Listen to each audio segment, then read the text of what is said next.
Welcome back to House of Chanel. So, if you're looking for a luxurious, elegant, small bedroom decorating idea on a budget, here's the bedroom makeover designed just for you with that in mind. Let's get started. I started this space by creating a new headboard using a lovely whimsical striped fabric in a soft beige and a lovely cream color. Now, this entire process is its own moment all on its own. I walked through building it from the ground up, cutting the wood to size, applying the fabric, and walking through what I call a real design dilemma because if you know, you know. Choosing the right fabric is one of those things for Chanel because, as you already know, again, this lady absolutely loves her fabric. But once that decision was made, everything shifted. The room began to take shape in a way that felt cohesive, intentional, and definitely, honestly, a lot more elevated than where it actually started.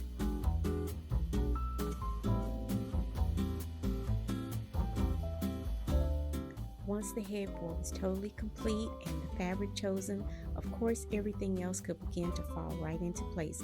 Now, typically, most rooms do start with the wall color, light, bright. That's the foundation. I kept that here the same color to allow the other elements to speak without competition. While the headboard served its purpose beautifully in this moment, it won't be staying. It will have a new home, which is part of the designing, which is intentional, understanding what serves the space now and what belongs elsewhere. But I am making it over to bring it all to you. Now, quick design moment. Mirrors in a small space are definitely your friend. They help to open the room visually and they bring in more light, which is exactly what we want when we're working with a smaller blueprint. I also made the decision to change out the drapery here. I originally had brown in this space.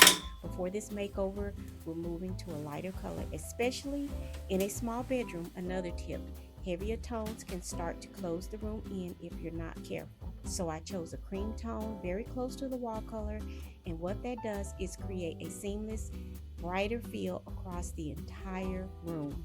But we're not going to leave it just there because even in a neutral room, you still have to remember you still need contrast, and we'll be bringing that in just in a more refined and definitely intentional way.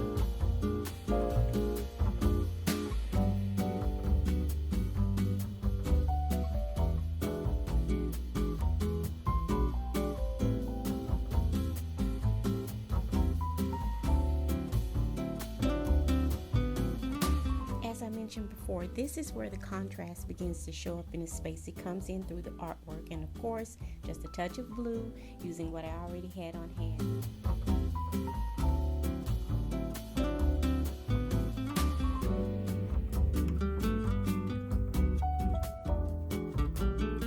So let's take a look back for a moment before the headboard was added to the area. I brought in lighter curtains, I introduced 2 cream chairs, and what we created was a lot of calm, as you could see, a soft, beautiful foundation. But if I'm being honest, it's definitely still missing something, right? It's pretty, but definitely not finished. There's not enough contrast here to give the room the actual depth and the direction aside from the nightstands. And that's something you have to pay attention to, especially in a neutral space. So now let's continue to build on it. As I mentioned before, this headboard won't be staying with me. But while it's here in this space, I wanted to use it intentionally to show you how the color story actually lives and moves within this small room. Because sometimes it's not about the piece itself, it's about what allows you to actually see. So, with that in mind, I set out to choose fabrics that coordinate with the whimsical nature of the headboard, the striped fabric, but also translate beyond that look. Fabrics that would actually carry you through into pillows that I create, of course, for my shop, which are linked down below in the description box. And this is where design really begins to connect. When one decision doesn't just sit in one space, it flows into the next space. Turning my attention to the lighting, I kept the base I already had, but made one simple small change, which was the shade. The original shade was this beautiful beige in a barrel shape, and I love the shape.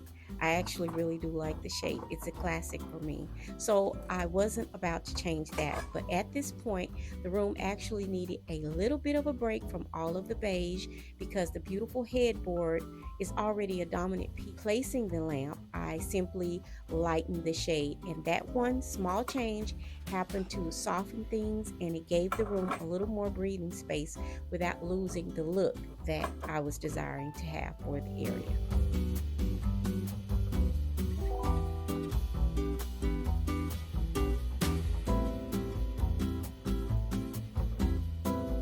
As you see, the room began to take shape. The chair called for its own moment, so I placed it near the window, which created a soft, inviting space for reading or simply a quiet rest. It wouldn't be a Chanel room without florals.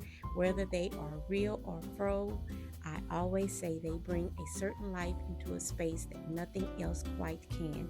For this setting, I chose a rich, grounded green paired with a softly toned vase in beige and cream, allowing it to sit beautifully within the palette, adding a few delicate elements. I turned to the bed, layering the pillows to bring everything together.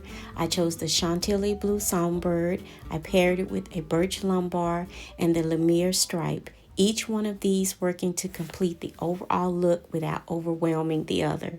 They're all linked down below if you'd like to take a closer look at my shop.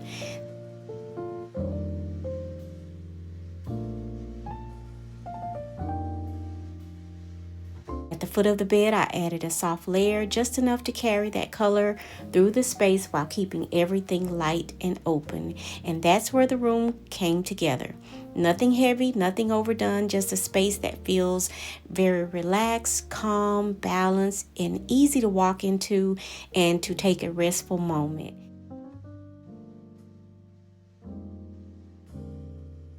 And that's always the goal here, creating something that feels as good as it looks. And as always, stay elegant, classic, and classy. This has been Chanel. I hope you enjoyed this video, this full makeover of this small bedroom. Stay inspired, motivated, and moving, creating something beautiful. If not for yourself, then definitely for someone else.